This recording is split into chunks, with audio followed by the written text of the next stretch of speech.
Hi there. Welcome to Page Turners and Tools, the podcast where we explore creative learning strategies and tools for librarians. I'm your host, Madelyne Santee. Picture this. You open a brand new board game. The pieces are shiny, the cards are crisp, and that buzz of excitement fills the room. That's how learning should feel: engaging, curious, and full of discovery. Today's episode is Gagne's 9 Moves to Win at Instruction, highlighting an instructional design model that helps educators and librarians design learning experiences that truly connect. Let's jump in and start playing. To level up your learning game, we'll explore Gagne's 9 events of instruction to form a roadmap for effective teaching. Each move builds on the last, guiding learners from curiosity to mastery, much like progressing through stages of a great game where every round brings new strategy and skill. We begin with gaining the attention of learners. Every great game starts with excitement. Capture their interest with a surprising fact, a thought provoking question, or a clever hook. Just like the thrill of opening a new board game, this moment sets the stage and ensures players are ready for the adventure ahead. Once you have their attention, it's time to inform learners of the objectives, or, in this example, explain the rules of the game. Just like no one can play without knowing how to win, learners need clear goals.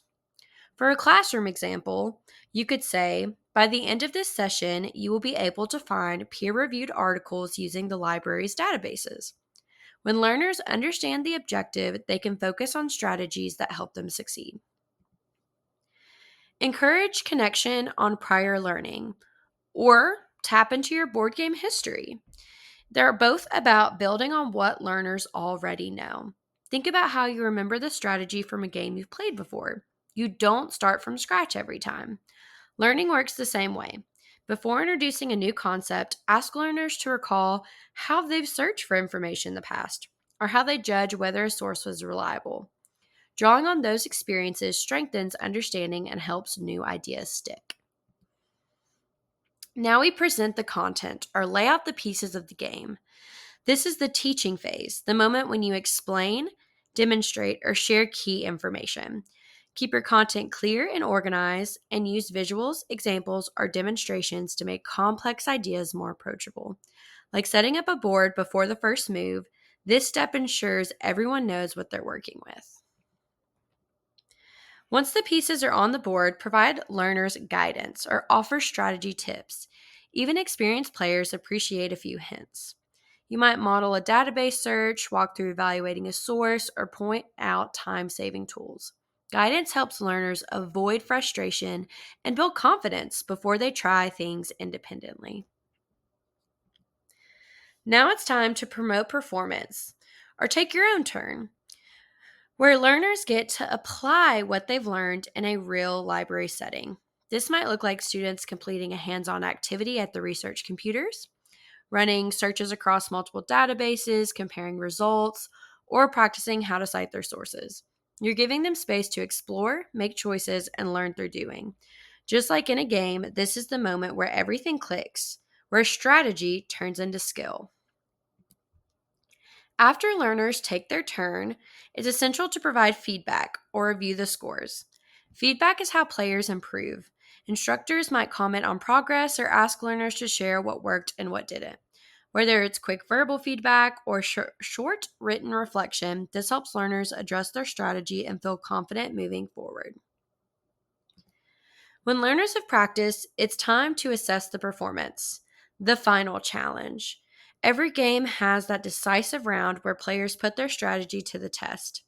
Assessments like short quizzes, reflections, or final projects are that moment in learning. It's not about winning or losing, but about demonstrating growth and seeing how far you've come since the first move. The final move is enhance retention and transfer, or as I would like to say, level up. True learning happens when knowledge moves beyond the classroom. Encourage learners to practice these skills in real-world settings, maybe by helping a peer with research, applying database skills to a personal project, or finding new ways to explore information. This is where learning lasts. So why does Gagne's model work so well? because it's a structured and flexible game plan. Each step builds on the last, keeping learners engaged, motivated, and successful. It gives instructors a clear path, but also room for creativity, adapting to different learners and situations. Whether you're in a classroom or a library, this model ensures every learner has a fair shot at winning. Thanks for joining me on Page Turners and Tools. Just like a great game, learning works best when it's exciting, guided, and full of little victories. Keep your players engaged, celebrate their progress, and make every learning experience one they'll want to come back to. I'm Madelyne Santee, and I'll see you next time.